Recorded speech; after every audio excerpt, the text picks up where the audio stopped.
Will the defendants please rise? We find the defendants guilty.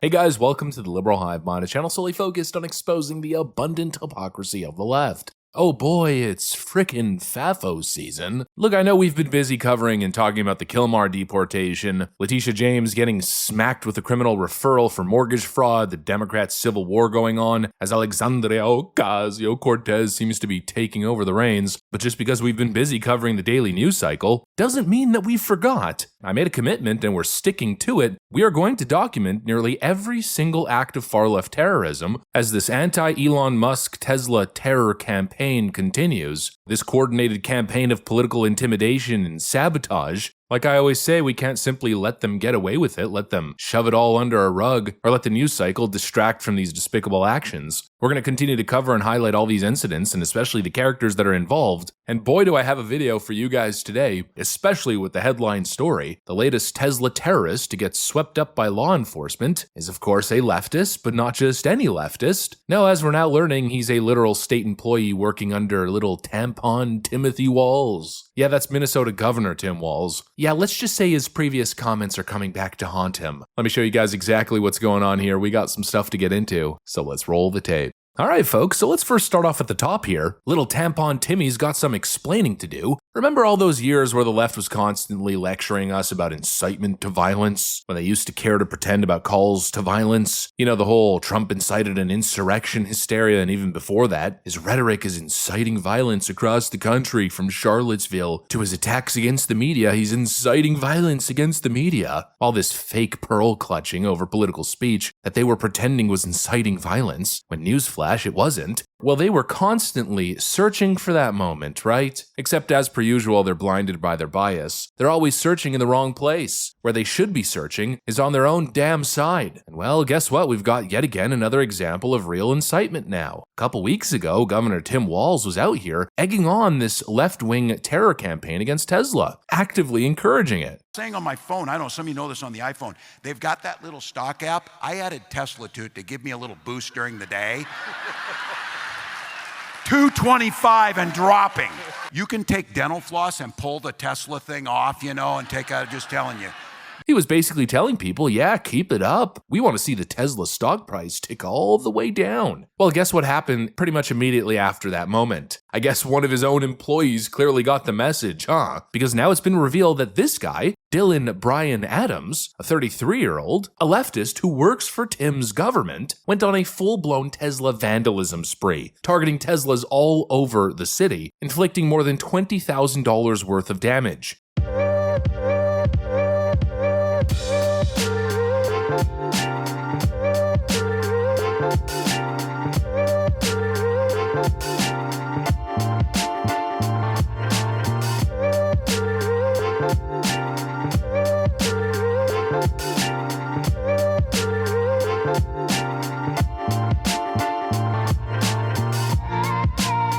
Yeah, you noticed there was more than one video there, because as I said, it wasn't just one incident where he showed up and keyed somebody's car. No, he went across the city and damaged as many Teslas as he could get his hands on. And yes, it is now confirmed that he was a government worker under the Tim Walz administration. So the situation that we've got here is essentially a sitting Democrat governor inciting, and then one of his own people acting out on that call to violence and that call to vandalism and intimidation and terror out in the real world. And of course, surprise to absolutely no one, the suspect at hand here is a card-carrying left-wing nutjob. His social media posts basically speak for themselves. I'll just throw some of them up here on screen. You can pause the video and read them for yourself. Yeah, pretty much exactly what you'd expect. But anyways, the real update there is, he was arrested. Absolute FAFO. Enjoy your time in prison, buddy. And now look, I wish I could tell you that he's the only one, but of course we're not naive enough to believe that. He's not. These far-left terrorists are being rounded up nationwide, and the pattern is absolutely undeniable here. They are all radicalized leftists. The next FAFO case we've got is actually from Kash Patel himself. He just recently posted this on X. Breaking. FBI Albuquerque and ATF Phoenix arrested an individual responsible for a February arson attack at a Tesla facility in New Mexico. This was the same guy behind the March arson attack at the New Mexico GOP headquarters. Oh, but it gets worse. They recovered evidence at the scene that showed that he was planning more arson attacks. Pam Bondi's office is handling it. This is under her direct leadership. The FBI and ATF moved in swiftly, and now they're charging him as a domestic terrorist, and rightfully so. And so in this case, I'd just like to put this individual's mugshot up here on the screen. Yep, that's 40-year-old Jameson Wagner, who's quite the looker, quite the interesting character. Starting to notice a little bit of a trend here, right? A little pattern. Well, that pattern continues into the next FAFO situation that we got on the list. An arsonist in Kansas City, who was recently caught after firebombing a Tesla property on March 17th. The suspect is 19-year-old Owen McIntyre, a student who was visiting from Boston on spring break. Reports say that he was wearing women's clothing during the attack. Well, he was just picked up, charged, and arrested, and now likely facing some pretty serious charges. And finally, this is the last update for the video, the Department of Justice unseals federal charges in Colorado, and now revealed to the public we've got another Tesla firebomber, this individual by the name of Cooper Frederick, who's now facing charges for the March 7th firebombing of a Tesla dealership in Loveland. According to the documents, he was picked up in Plano, Texas. And just to give you an idea of how these cases are being handled, Pam Bondi released a video statement, and she's dropping the frickin' hammer. I've made it clear, if you take part in the wave of domestic terrorism against Tesla properties, we will find you, arrest you, and put you behind bars. Today, I'm proud to announce that the Department of Justice has unsealed federal charges against another Tesla attacker. We've charged Cooper Frederick in the firebombing of a Tesla dealership that occurred on March 7th in Loveland, Colorado. All of these cases are a serious threat to public safety. Therefore, there will be no negotiating. We are seeking 20 years in prison. The crime was committed in Colorado, and thanks to the great investigative work by the FBI, the defendant was arrested in Plano, Texas. Let this be a warning. You can run, but you cannot hide. Justice is coming. They're seeking 20 years in prison basically across the board for these cases. No deals, no negotiations. These people are being treated like the violent political extremists that they are. And let this be a warning to you fascist leftist militants out there. If you engage in this kind of activity, if you commit crimes for the purpose of intimidating people, attacking people over politics and ideas, well, just know that justice is coming. This administration is done tolerating far-left terrorism, and frankly, it's incredibly fresh to see this administration do what Joe Biden and the Democrats never had the guts to do. Actually punish these complete lunatics who have been running rampant across the country since the BLM riots. Well, after 4 years of lawlessness and a DOJ that was weaponized to go after J6 grandmas and concerned parents at school boards, it's finally nice to see that justice is being served. As I said earlier, FAFO season is in full swing. Business seems to be booming, and I'll keep you guys updated on all the big cases, all the big arrests, and everything that's happening.